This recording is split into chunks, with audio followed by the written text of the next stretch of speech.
Quando eu te falo para ficar até o final, é porque eu sei que eu preparei um conteúdo relevante para você.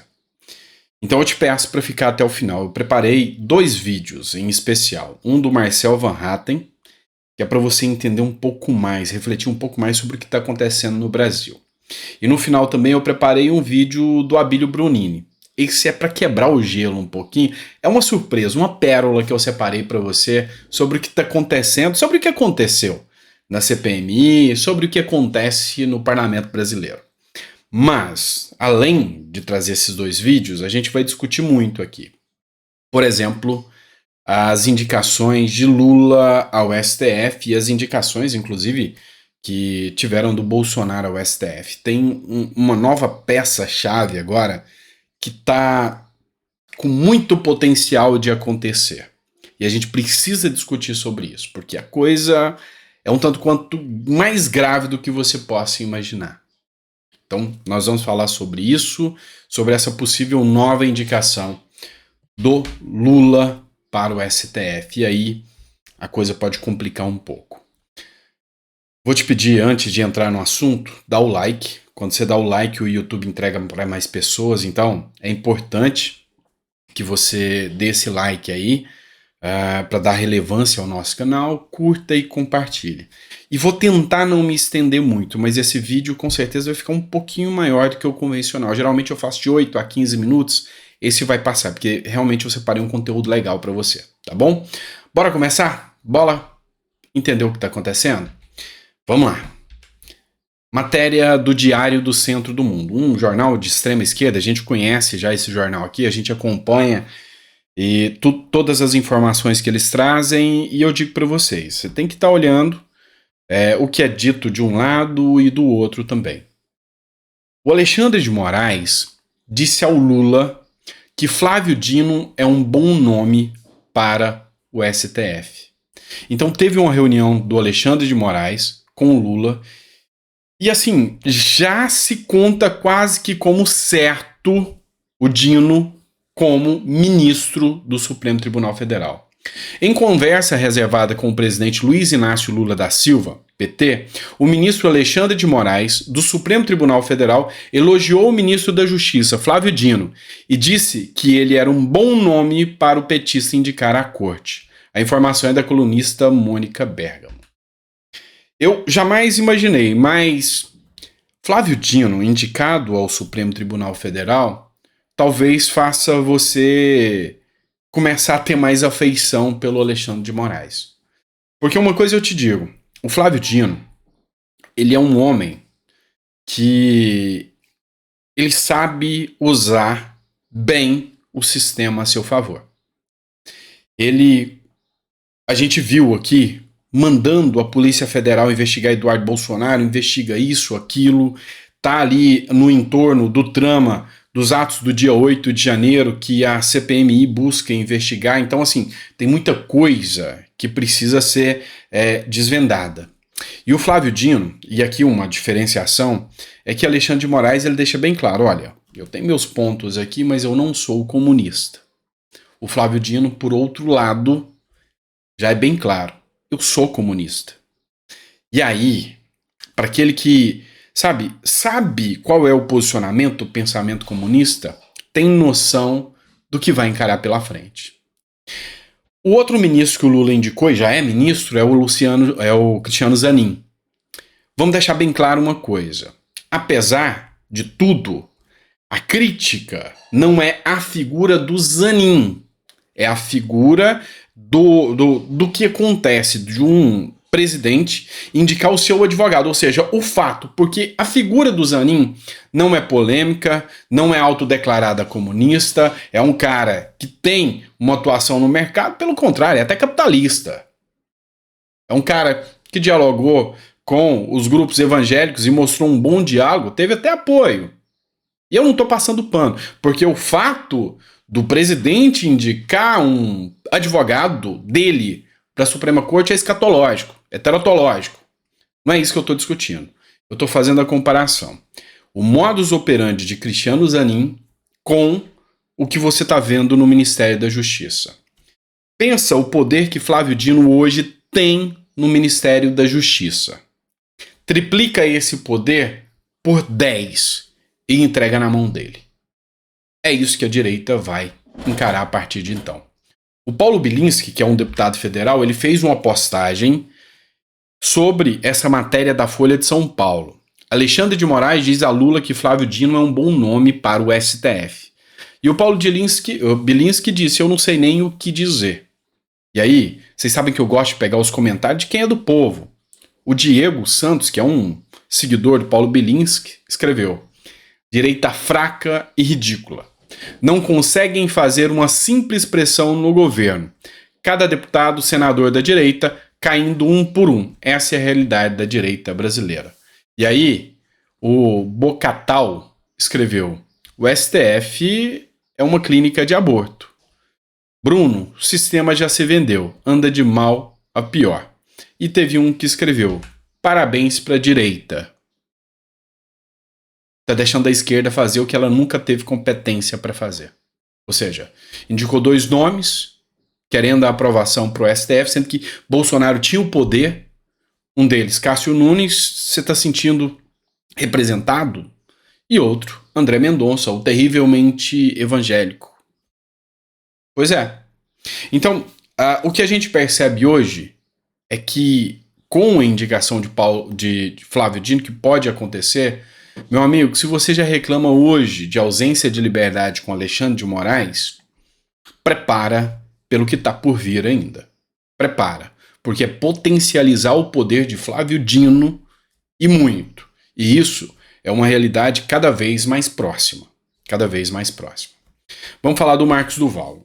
No editorial anterior, eu falei sobre uma matéria do Metrópolis, onde Marcos Duval poderia ter atuado como um informante do governo norte-americano. Citei uma matéria do Financial Times, onde diz que o governo americano influenciou no resultado aqui para que Bolsonaro respeitasse o resultado que viesse, pressionando militares, pressionando políticos brasileiros, o que é uma violação da soberania. Mas aí já teve um desfecho sobre essa questão. Eu disse para vocês que a primeira coisa com essa, e aqui eu volto a falar do Flávio Dino, com essa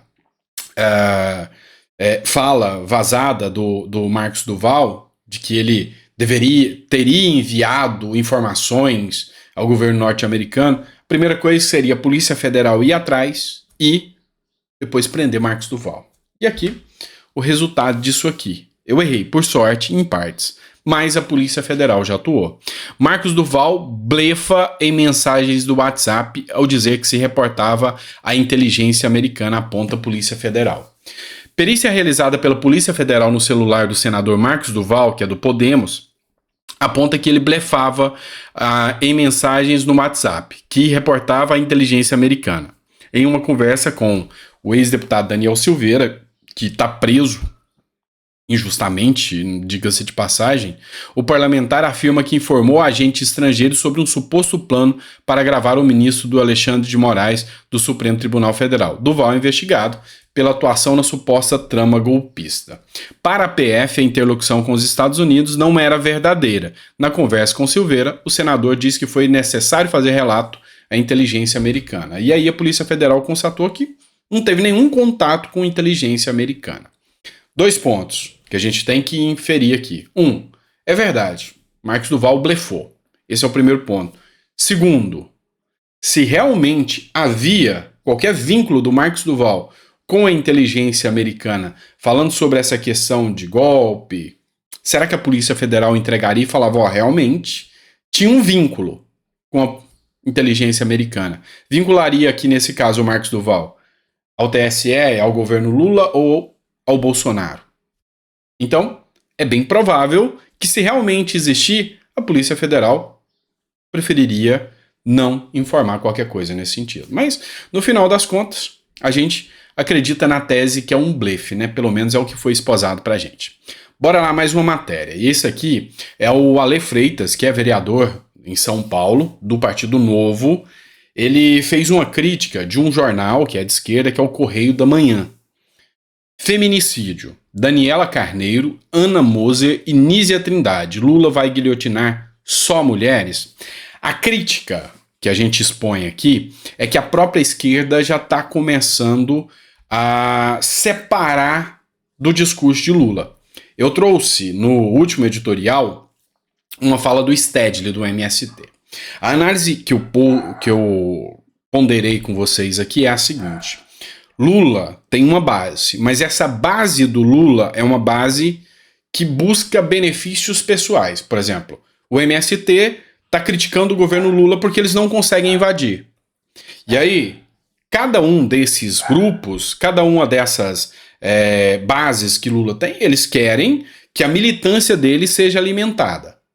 Então, por exemplo, o movimento feminista, ele quer mais mulheres no governo Lula.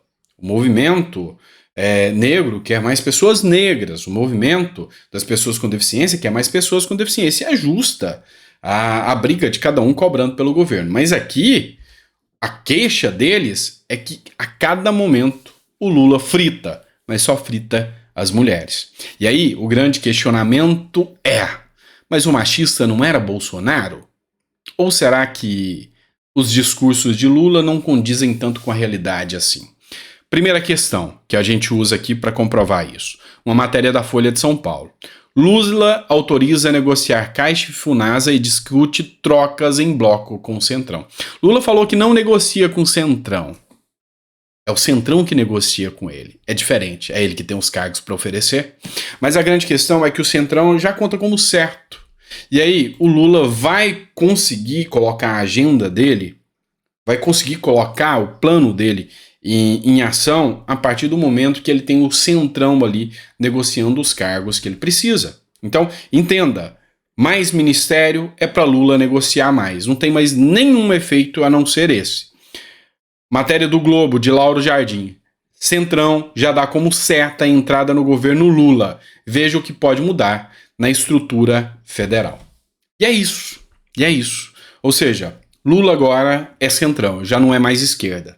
Vocês entendem? Como que o Centrão tem um poder de domínio gigantesco? Ou seja, Lira agora é mais um aliado de Lula e Lula é mais um do Centrão. É assim que se governa no Brasil. Então, presidencialismo pra quê?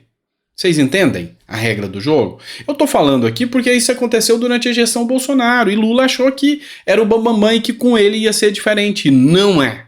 Não é. Aqui a gente começa a entender um pouco mais o poder do Centrão. Pessoal, vamos lá. Vou partir para outra pauta agora. Vou trazer um vídeo do Marcel Van Hatten, do Partido Novo. E eu acho ele um cara super sensato. Aqui, nesse vídeo, e eu peço que você assista, é um vídeo de uns 5 minutos mais ou menos, mas eu queria que você ouvisse. Ele fez alguns pontos de extrema relevância. Primeiro, ele jogou o Arthur Maia, na parede. Você vai entender o porquê. Começou-se aqui um certo questionamento. Depois que o Arthur Maia tirou o requerimento de convocação do fotógrafo da Reuters lá, aquele que estava lá dentro, começaram a questionar a sua responsabilidade. Você vai ter que expor a sua responsabilidade, porque o povo da Bahia está de olho.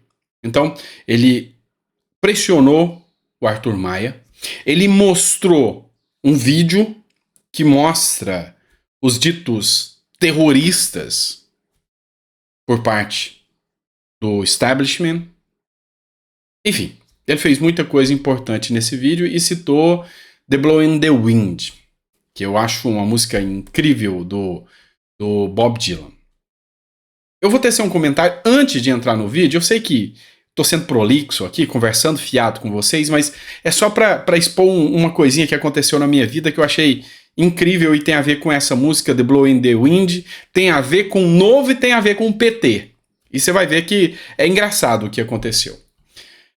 Chega um cara como eu, com um canal, e à época com 600 mil seguidores, e eu defendo pautas liberais. E uma das pautas que eu defendo é a renda básica de cidadania, que é defendida pelo Milton Friedman, um liberal. E a pessoa que mais lutou pela renda básica de cidadania não foi alguém de direita. Foi alguém de esquerda. Foi o Eduardo Suplicy, do PT. Um cara incrível, incrível. ficha limpa, antes que você reclame qualquer coisa, pesquisa aí, político mais honesto do Brasil. Talvez você vai ver. E aí, eu tenho um grande amigo, que é o Paulo Ganimi, que é líder do Partido Novo. E aí, eu fiz uma coisa um tanto quanto interessante. Chamei o Paulo Ganimi, que é de direita, com o Eduardo Suplicy, que é de esquerda, para defender uma pauta que nós três defendemos, que é uma pauta liberal, que é a renda básica de cidadania. E aí, quando eu conversei com o Suplicy e com o Paulo Ganimi falou, não posso ficar mais de 30 minutos. O Suplicy também, não posso ficar mais de 30 minutos. Aí a gente começou a live, e a live foi rendendo. Foram 4 horas de live, e ao final, o Suplicy termina a live cantando The Blow in the Wind, que é essa música que o Marcel Van Hatten vai trazer aqui para vocês. Então, foi uma coisa que ficou na memória. Foi um cara de esquerda, um cara de direita, antagônicos, opostos, extremos, na mesma live conosco, defendendo a renda básica de cidadania. Foi um momento incrível da minha vida e eu quis compartilhar com vocês. Mas, feito isso, feito essa lembrança aqui, vamos ouvir a fala do Marcel Van Hatten. Bora lá. Senhor presidente Arthur Oliveira Maia. Arthur de Oliveira Maia, certo? Da Silva. Exatamente. Que o Brasil todo saiba bem o seu nome, porque Vossa Excelência sabe da responsabilidade que possui. Como deputado? Que o Brasil todo conheça bem sempre o seu nome, como tão bem o conhece o povo da Bahia. Pois Vossa Excelência tem aqui, ao conduzir a CPMI, uma responsabilidade histórica nesse momento em que nós vivemos uma verdadeira ditadura no nosso país. Vossa Excelência, como presidente, veja ao seu lado o senador Magno Malta, como o segundo vice-presidente, tem como condutor dos trabalhos desta comissão, que infelizmente está sendo, como foi dito já por vários parlamentares, ou sofrendo está uma tentativa de sequestro por parte do governo, está sofrendo essa tentativa de sequestro, mas Vossa Excelência não está deixando, não está permitindo, e pelo contrário, precisa continuar nessa senda de mostrar ao Brasil o que está acontecendo, porque a história lhe dará a razão, como dará a razão, a justiça e a verdade dentro de 10, 20, 30 anos.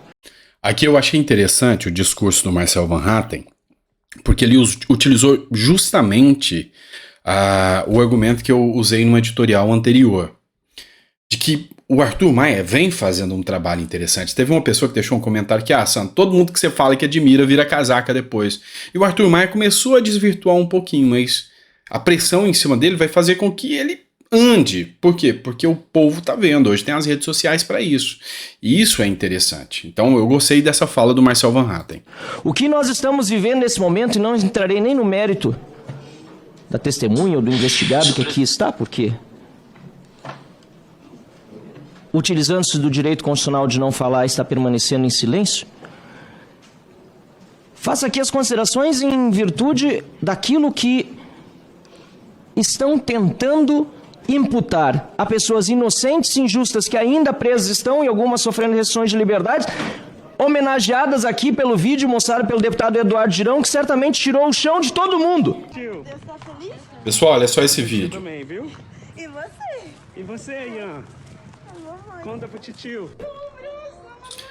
Essa é a mulher que estava presa e que é considerada uma grande terrorista na senda deles.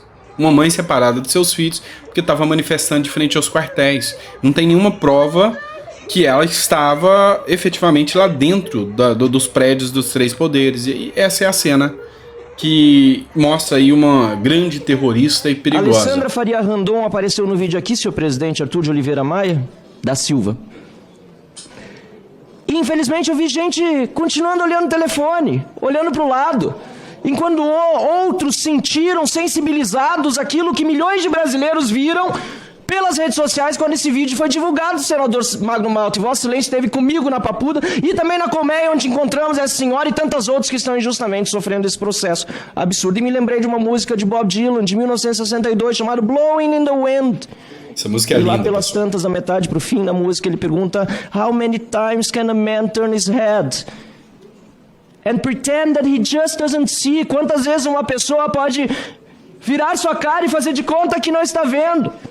Or how many ears must one man have until he can hear people cry? Quantas orelhas um homem precisa ter até ele ouvir as pessoas chorarem?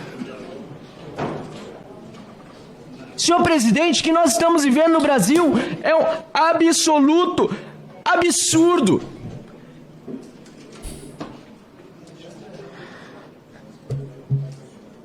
E no final, o cantor, que também é um poeta, diz: "And how many deaths must it take until he knows that too many people have died?" Quantas mortes têm de acontecer até que o ser humano perceba que pessoas demais morreram? Senhor presidente, essas injustiças que estão acontecendo no Brasil, essa ditadura do judiciário, essa ruptura do Estado de Direito, não pode ser tolerada. Até onde vai o poder do ser humano, a ânsia por buscar protagonismo ou um pequeno poder a ponto de colocar pessoas inocentes injustamente na cadeia, e essa CPMI ainda sendo utilizada por pessoas insensíveis, que não são capazes de assistir a um vídeo porque sabem que, se assistirem, vão se sentir cúmplices porque são de tudo o que está acontecendo aqui no nosso país, senhor presidente. Eu não posso aceitar isso. Presidente Arthur de Oliveira Maia da Silva, Vossa Excelência também não aceita. Continue na condução dos trabalhos, Vossa Excelência tem o apoio para fazer justiça nesse país, que é isso que o povo espera. Pessoal, aqui tem uma fala do Girão, eu não vou colocar essa fala do Girão, também foi uma fala importante, mas para o vídeo não ficar muito extenso. Um dos comentários que eu queria que vocês ouvissem aqui. Márcia Araskin. Parabéns, meu deputado. A única maneira de sair de casa para votar é ter a oportunidade de colocar alguém como tu no parlamento. Vai resolver? Porque você escolhe alguém para ficar dentro do parlamento e o próprio sistema extirpa essa pessoa. 356 mil pessoas tiveram esse sentimento com Deltan Dallagnol. Então será que realmente o seu voto hoje é valorizado? O seu voto vale? Isso é muito complexo para a gente simplesmente achar que a gente vive num futuro, num mundo em que as coisas são como deveriam ser. Quando a gente estuda direito e vê também na filosofia, no meu curso de filosofia, existem dois mundos: o mundo do dever ser. Ou seja, assim o mundo seria perfeito se as pessoas se respeitassem, se as pessoas andassem juntas e se as pessoas pensassem no bem, cada um na sua individualidade, dentro da sua liberdade. Esse é o mundo do dever ser. E aí a gente tem o mundo do ser, ou seja, o que é real. O seu voto está no mundo do ser ou do dever ser? Ou seja, deveria ser algo intangível, intocável, mas no final das contas é algo que cai com um mero sopro. Imagina quando o Flávio Dino estiver lá dentro. E ainda sobre a fala do Flávio Dino, você já pensou como é, depois de tudo que aconteceu, depois do Alexandre de Moraes ser o ministro do TSE que caçou o Bolsonaro por criticar as urnas eletrônicas, pega o Flávio Dino, que tem escritas criticando as urnas, e chama esse cara por STF. É o mundo do ser. Enquanto o mundo do dever ser era o mundo da igualdade, princípio da igualdade. O que, infelizmente, é meio complexo. Sei, vídeo pesado esse aqui, a gente falou coisas sérias, mas vamos quebrar o gelo um pouco, que eu prometi para vocês. O Abílio Brunini, ele vem fazendo muita gente rir dentro da CPMI e do Congresso Nacional. Ele é um cara engraçado. Mas aí ele separou um vídeo aqui que eu quis colocar para vocês. E ele escreveu aqui assim: pessoal da esquerda está revoltada comigo, pois nunca antes na história deste país trataram eles como eles tratam o Bolsonaro nos últimos 4 anos. E no final do vídeo ainda tem um momento especial do Randolfo Rodrigues. E cadê o Cid Gomes? Lembrando vocês que o Cid Gomes, de 6 sessões da CPMI, faltou 5, tá? Só para você ter uma noção. Mas vamos assistir aqui o vídeo cômico que o Abílio Brunini colocou: só pra constar. Seria cômico se não fosse trágico, mas é o que temos por hora. O ex-presidente Jair Bolsonaro contou que considera o senhor como um filho, mas o seu pai age como um pai. O senhor tem dois pais, o seu pai, o general Mauro César Cid, e Jair Messias Bolsonaro. Qual é o pai que o senhor considera mais? O senhor não vai responder. Eu digo para o senhor não precisa responder. O senhor considera Jair Messias Bolsonaro seu pai. O senhor nega o seu pai. Porra, Mágio. Sendo que até agora ele não disse nada. Ele fez um voto de silêncio, está decidindo. Todo mundo quer ser filho do Bolsonaro. Quem tratou desse assunto com o senhor? Tentativa de golpe. Sargento Luiz Marco dos Reis. O deputado Abílio, numa tentativa infantil de constranger um parlamentar que usa o seu direito de fala, que aguarda durante muito tempo, fica gravando o deputado. Tá me achando bonito, deputado? É pra levar pra casa pra poder ficar me admirando depois? Esse é um desrespeito ficar gravando aqui. Não, é um desrespeito ficar gravando aqui enquanto a gente fala, senhor presidente. Eu vou lhe mandar uma foto pro senhor botar no seu quarto. Ô, deputado Abílio. E o que está acontecendo aqui, presidente, com o deputado Abílio é surreal, presidente. Eu queria fazer um apelo ao senhor e um apelo à oposição desta casa, até que os colegas aí advertissem o Abílio. Eu acho o Rubem com uma paciência fora do comum, meu irmão. Parabéns, porque eu não tenho... Mas por que o Abílio? Por que só o Abílio? E você também, vocês dois, é verdade. A mim, Toda a sessão... Obviamente que não está escrito no regimento interno que um deputado não pode ficar do lado do outro que está falando, dando risada e fazendo piada. Ô, presidente, olha o Abílio aqui incomodando. Mais um minuto aí, pelo amor de Deus. Incomodando, fazendo um vídeo aqui, tirando onda aqui, pô. Você já tá querendo ganhar um minuto. Você já tá querendo ganhar um minuto. Sabia Tuas costas é fácil, pô. que Tu é tinha bagunceiro mesmo. um batalhão da Guarda Presidencial após... No momento da minha fala eu fui interrompido por 4 vezes. Aqui nós estamos buscando respostas. Aqui nós não estamos debatendo questões. Eu só quero que o senhor apresente o contador de tempo da fala de cada um. Tá falando deliberadamente. 3 minutos para cada um, por favor, marcar o tempo. Portanto, para concluir, o que eu queria solicitar... Vou ler formalmente e entregar à senadora. Sendo assim, gostaríamos de apresentar à eminente relatora uma minuta de notícia-crime que poderá auxiliar os trabalhos desta secretaria. O tempo, Calma aí, sem interrompido no meio da minha fala. Senhor presidente. O tempo, senhor presidente. Foi 3 minutos inteiriços, mais o aditivo de tempo. Tá certo, deputado. Você não pode ultrapassar o tempo. Você tem creminho aqui pro relator, tem 3 minutos. 30 segundos. Não, excelência. Vossa excelência não pode. Não. Vossa excelência extrapolou o seu tempo. Eu vou dar 30 segundos, Vossa Excelência concluir. Senhor presidente, 30 segundos, deputado. Vossa Excelência concluir, por favor. Presidente, a minha fala foi a única do bloco inteiro. Excelência, 30 segundos para concluir. Fui interrompido o tempo inteiro. Não, 30 segundos para concluir. Isso está sendo injusto. Próximo orador inscrito, deputado Girão. Senador Girão, por favor. Mesmo tentando não rir dos parlamentares, na fala do Marcos Feliciano, a Jandira, a Duda, fizeram alguns sorrisos, alguns deboches. Então eu peço ao senhor que todos fiquem tristes e que ninguém sorria na fala dos parlamentares.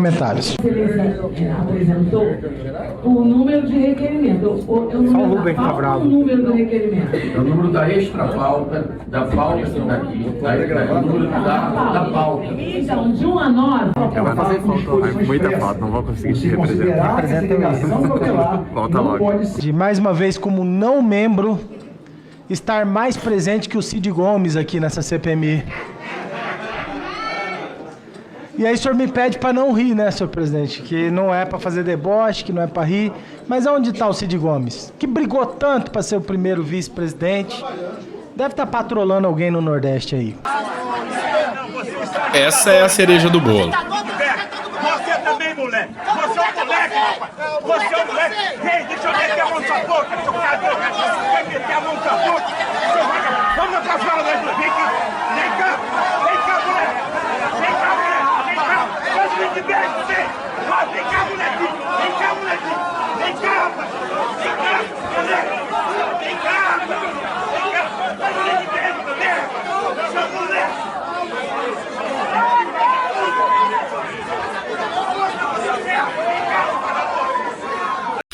Essa é a política que te representa. É rir pra não chorar, infelizmente. Mas pra quebrar o gelo um pouco, eu coloquei esse vídeo que eu achei engraçado, só pra encerrar, tá bom? Deixe seu comentário aí se você gostou. Tinha mais conteúdo pra me trazer pra vocês aqui, mas já deu meia hora, né? Aí não dá também, né? Então, obrigado por ter ficado até o final do vídeo. É sempre um prazer estar aqui com você. E a gente tem mais conteúdo importante pra vocês amanhã, logo pela manhã. Aqui não conseguimos tratar aqui hoje. Amanhã de manhã a gente já começa com esse conteúdo. E obrigado pela confiança. Tem muita gente falando, olha, Sandro, eu aprendi a seguir você aqui no seu canal e eu me mantenho informado pelo seu canal. Não perco os editoriais. E gratidão por essa confiança que vocês têm ao nosso trabalho. Bora pra cima, que a gente tem muita coisa ainda para falar sobre política. Amanhã, 9 horas da manhã, a gente tá de volta em mais um editorial. Grande abraço.